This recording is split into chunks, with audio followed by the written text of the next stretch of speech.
najčešće sam pogrešno shvaćen u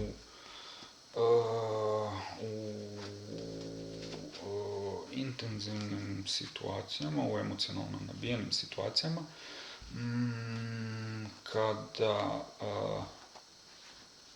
kada budem preizravan kada previše cijenim istinitost nečega, a premalo vodim računa o tome kako to može utjecati na sugovornika. Često sam pogrešno shvaćen i u situacijama kad se dosta zatvorim u sebe. Ja mislim da stalno. Iz nekog razloga ljudi imaju potrebu kad nešto kažem definirati to kao nešto sasvim drugo. Jel, traži se kao preneseno značenje u tome što sam ja rekla. I onda mi tu stvara jako veliki problem jer ja moram pokušati naći točan izražaj tog prenesenog značenja da se shvati onako kako ja to mislim.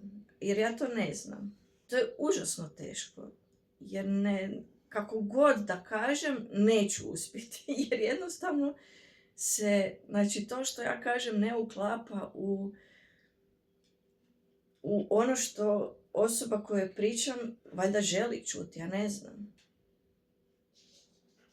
I onda kad skužim da ide u potpuno krivom smjeru, onda zatvaram komunikaciju i odustajem od toga jer jednostavno nema smisla sad ja tu nešto puno objašnjavam kad ta osoba je onako niti me vidi, niti čuje, samo svoje to nešto, svoju projekciju mene definira nekako i to je to. Zna mi se desiti da se dok neko nešto priča, što je možda tužno, u mom mozgu ja to u tom trenu povežem možda sa nekim sličnim iskustvom za koje sam možda čula ili se meni desilo i onda se ja počnem smijati, ne zato što je smiješno to, što je tužno, nego zato što meni bude smiješno kako su te dve stvari zapravo slične i kako sad između njih postoji neka poveznica i kako je to zapravo kao našla sam neku logiku između toga i onda meni to bude, ne znam, zabavno, ja se odvalim smijati i onda tek kad se počnem tak kesit, shvatim, bože, užas, da mi bude krivo, ali da, znam ima tako neku reakciju. Da, na postu isto teško mi je pohvatat hijerarhijsku tu ljestvicu i uvijek sam u strahu da nešto krivo ne napravim. Mislim, desilo mi se u prošlosti da sam postupala krivo, iako sam imala najbolje namjere, na kraju je ispalo da, eto, nisam to smjela jer to ne spada u moje, u okrug moj radni opseg. Najčešće sam pogrešno shvaćena kad idem nekom dati savjet pa se to protumači ili kao da pametujem ili kao da pričam samo o sebi, ali moja percepcija da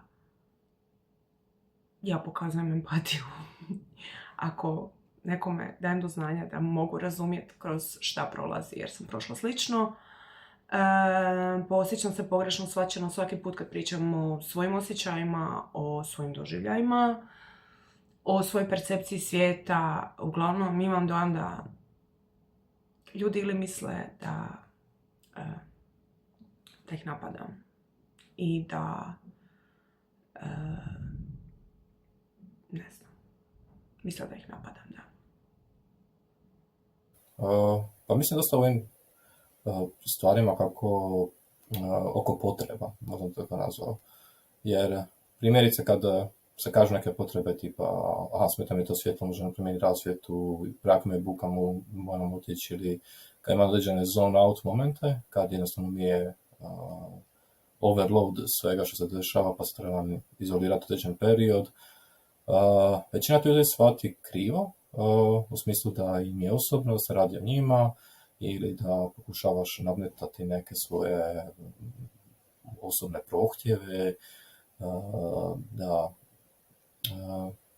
da zapravo, da dosta to je više samo neki način ili manipuliranje, tako nešto što je zapravo ovako grozno, jer najmanje stvar što možda si želimo upravo je to, nego nekako zapravo način da komuniciramo oko ovih stvari sa širim društvom, ljudima i kolektivom je jako težak, jer dosta ljudi već misli da zna što je autizam i što je ADHD i sveopće općenito doba previše informacija, sve ovo danas jako užasno kompleksno za iskomunicirati s ljudima i tako da jednostavno je i velik jaz u komunikaciji oko toga i mislim da i mi naravno pogrešno neke stvari shvatimo, ali što sam primijetio sa svim ljudima koji poznajem da su na neurodivergent spektru je taj dio.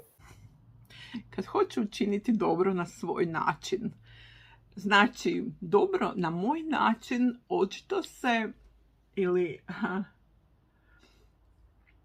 se sukobljava sa tuđim perspektivom učiniti dobrom. Imam jako izraženu crtu poštenja. Znači, mrzim nepravednost prema drugim ljudima, prema meni, prema mojoj obitelji, prema općenito nepravednost u svijetu, sve me dira.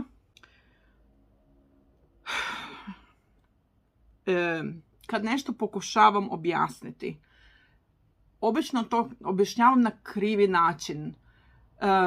U mojoj glavi sve dobro zvuči, ali kad krene van iz mojih usta, uvijek je nešto krivo. Ili krivo napišem, ili krivo kažem, ili sam nedovoljno dorečena, ili krenem negdje nešto objašnjavati što možda nisam razmislila dobro da će me tražiti nekako šire objašnjenje, a ja toga nemam. Vrlo često radim neke stvari instinktivno. I da, to je to.